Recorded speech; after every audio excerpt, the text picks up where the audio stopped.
After walking alone for hundreds of kilometers, a man finally reaches the frozen coast of Antarctica. The moment he looks ahead, all his courage collapses. The ship that brought him here has already left. There is no way back. This survival story is so extraordinary that this man's portrait appears on Australia's $100 note. Through this story, you will also understand why Antarctica has no permanent human population.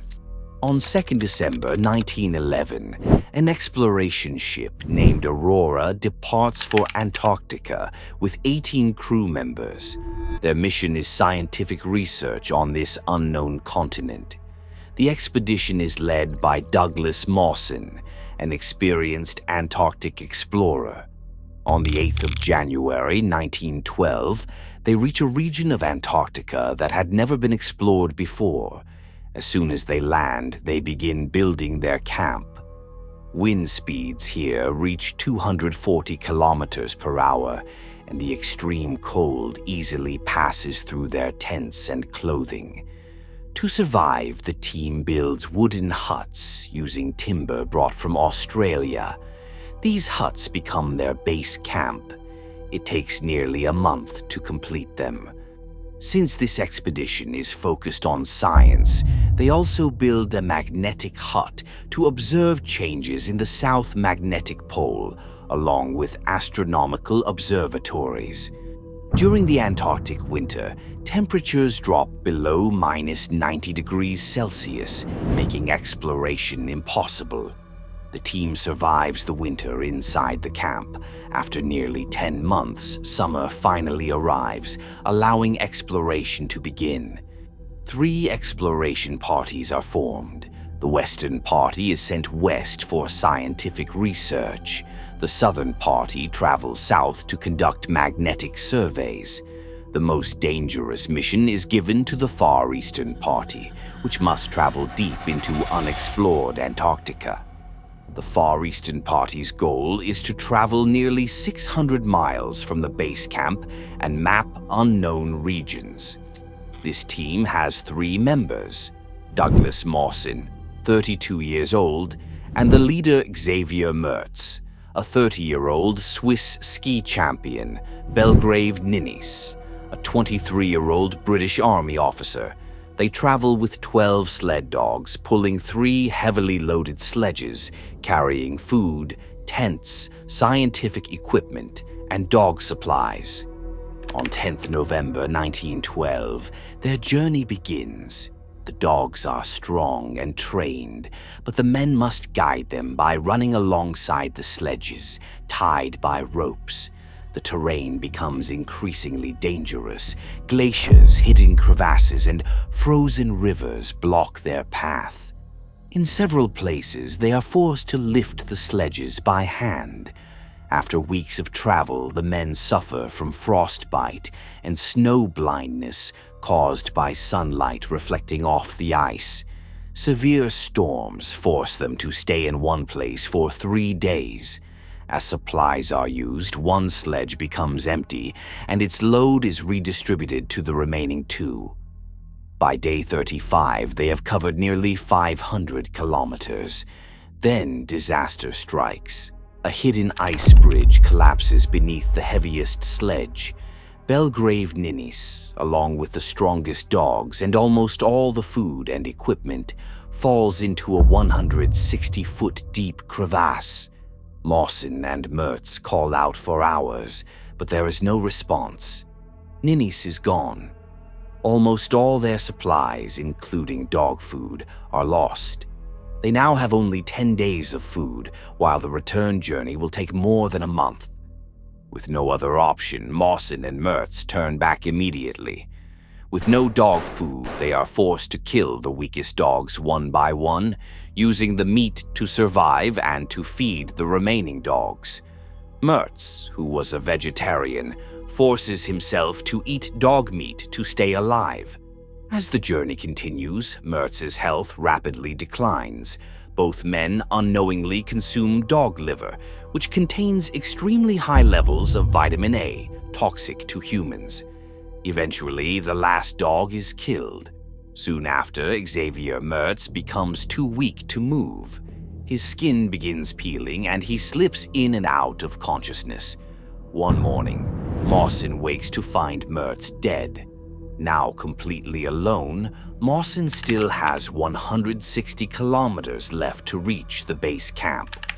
He reduces the sledge to the bare minimum and begins the journey alone. His feet are so badly damaged that when he removes his socks, the skin comes off with them. Despite constant pain, he continues walking. During the return, Mawson falls into a deep crevasse. His sledge becomes lodged at the edge, leaving him hanging by a rope. Using the last of his strength, he pulls himself out, narrowly escaping death. Day by day, his condition worsens.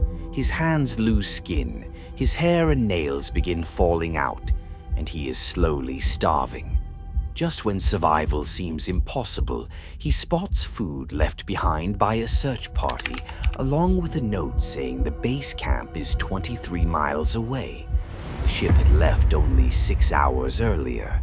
After several more days of struggle, Mawson reaches the supply cave they had previously used and survives a violent storm there. Finally, he reaches the base camp, but the Aurora is already sailing away. Mawson had missed the ship by just a few hours. With winter approaching, rescue is impossible.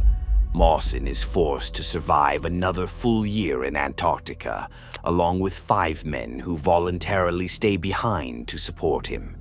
Because of Douglas Mawson's courage, endurance, and scientific contributions, his face appears on Australia's $100 note. Glaciers are named after Ninnis and Mertz, preserving their sacrifice forever. With this video, justice can only be done in one way. That is to show that scary video related to this incident. And I have shown in this video. On January 27th, 1908, a 34-year-old man whose hands were tied comes in front of a cheering crowd behind the curtain inside the theater in St. Louis, Missouri. This is the first live performance of this man, but he is not nervous at all. Along with this, there is a big milk can lying on the stage, which was filled with water all the way to his mouth. Then, when the audience claps for him and sits down, then this man comes towards the can of this milk, climbs up the stairs and begins to enter this can. Now, as he entered, he was falling into it. Water also starts to fall on the stage. Then when his whole body fits in this lower can, and the audience could only see his face which was sticking out. Now the audience sitting in front of him was getting heartbroken to see this. Then his assistants close his box with 6 different locks.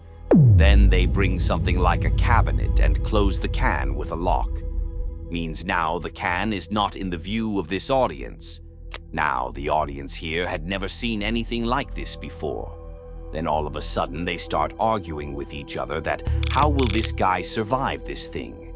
Then when that lid was closed, just 2 minutes after that 34-year-old guy comes out of the back of the cabinet and his hands are open. He didn't even have a handcuff on him and he was absolutely fine. Then they put the cabinet aside and right in front of the audience, the lid of that milk can was still locked. No one in his entire life could have figured out how this magician Harry Houdini came out of that box of milk. This dangerous stunt makes Harry very famous. And after 100 years, that's why people still know him. And it wasn't just that he could easily do any stunt. The real thing was his attitude when he performed these stunts. He was fearless and was ready to do any stunt. But one stunt was such that Harry himself was very scared. After a long time, he had the courage to perform this stunt. But when he was performing this stunt, he panicked and his assistants saved him. And after that, he never performed this stunt. And for decades, no one tried it. Obviously, if Harry Houdini couldn't perform this stunt, then how would anyone else? But in 1990, a 32-year-old man named Joe Boris decides to perform this famous stunt. Joe is a small magician who performs in front of children in Fresno, California. But deep down, he used to think that one day I will also become the next Harry Houdini. And often he used to tell his family that I will not only become the next Harry Houdini, but I will also become better than Harry Houdini. So that year he decides that this is the time to make his dream come true. So for that he decides to perform that famous stunt. So that year, on the night of Halloween, October 31st, Joe arrives at the Blackbird's Family Fun Center in a beautiful white tuxedo, which is an amusement park in Fresno, California. The whole family comes out of a white limousine that Joe had arranged, and then they start moving towards the crowd in the parking lot. Then, when this crowd of people sees Joe coming towards them, they all start cheering him. He climbs on this small stage and gives his amazing speech. He says, "I will complete this stunt and become the next Harry Houdini." Then he turns and looks at his assistant and helpers and tells them that I am ready to do it. Then when all the TV cameras go live, the assistant goes to him. They join his arms and start tying chains and tie chains all over his body. Then they pick him up and put him in a plastic transparent coffin. And then they start taking this coffin into a deep pit of 7 feet, which they had dug together. Then when Joe will give them the signal that he is ready, they will fill this hole with mud. And the stunt he had to perform here was to escape from here after being buried alive. Harry Houdini, who was the last one, tried this stunt in a 6 feet deep pit. He gets out of this coffin, but he gets stuck in the mud on his own. Then he panics, so his assistants pull him out. If he hadn't done this, he would have died there. And this Joe, he tried to do this stunt a year ago in practice. He didn't get a full mud on him, he got a little mud on him. So he comes out of here and he is completely confident about himself. So now the one who was broadcasting his stunt, he upgrades this stunt to tell people that he is not Harry Houdini, but he is better than him. So what did he have to do here? First, he had to put 3 feet of mud on himself and 4 feet of wet cement on top of it. So many people who had heard his plan for the first time, they all say that this is a stupid idea and they refuse to do it. But Joe is completely confident about himself and he says to all of them, "You don't have to worry. I know what I'm doing. You know, Houdini failed at this and he was only using..." Then when Joe is in his coffin in this 7 feet deep pit, he looks up at his assistants who were standing near the grave and waiting for his signal. Then he gives them the signal that I am ready. Then his whole team gets excited and starts pouring mud in the grave. Then, after a few minutes, when a little mud is poured into his grave, they hear Joe screaming from inside the coffin. So everyone stops, take out the mud from the grave to the point that the upper part of his coffin opens. Then they open the coffin. Joe is alive, but he is a little scared. He comes out and says that the chain is a little tight near my neck. Adjust the chain a little. Now, all the people who were watching this event, they hear Joe saying all this. They look at Joe and then observe the situation. They have an idea that the thing is not that the chain is tight near Joe's neck. Rather, Joe has done a bigger job than his courage, that this stunt is very dangerous. And now he's realizing this, and he's looking for excuses not to do this stunt. So everyone there starts telling him not to do this. Let it be. This is a very bad idea. Chain tight is a big sign. Don't do it. And don't go down again. Then Joe relaxes a bit. He tells his group that I am fine. Only chain was tight and there is no problem. Then his staff says okay. Then they adjust his neck chain, put him in the coffin, close it again, take him down, give him a signal from the coffin, and then they start putting mud again. Then when 3 feet of mud is put in, then a truck of cement comes here, and then they put 4 feet of wet cement on it. Then when this hole is completely filled, then the people who are watching here, including his 2 sons and parents, they stand around the grave and wait for Joe to come out. Then when they were looking at this pit and filming it, here the cement suddenly falls 1 foot down in the pit.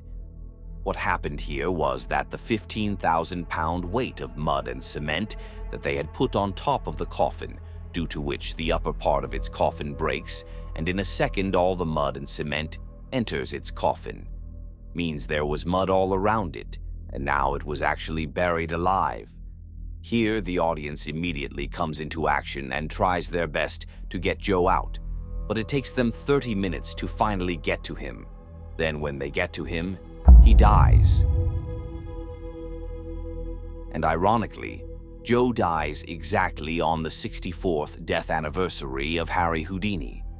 Then the investigation reveals that Joe didn't even test the strength of his plastic coffin against the weight of all this mud and cement. He only tested it with mud. That too when he tried it a year ago. Joe didn't even know that the cement dries from the bottom to the top. So even if Joe had come out of his coffin and come out of that 3 feet of mud on top of him, he would have been trapped on top of him by a hard layer of cement. Realize that cement starts to harden first at the lower elevation, so it's going to be hard. You mean it hardens at the lower part? I thought it started at the top. No, it hardens at the bottom. No. In fact, I shouldn't even kid. This is very serious. This is no magic trick like you've been seeing. This means that his mission was a failure from the start. But Joe has complete faith in himself. That's why no one can stop him. He thought Houdini was one of the great escape artists, and he wanted to be better than Houdini. And he was close. He thought Houdini was one of the great escape artists, and he wanted to be better than Houdini. And he was close. Apart from this, don't go under this statue. What happened to the person who went there is so scary that I have made this video on it. I will highly recommend you to watch it. See you in that video. Thanks for watching.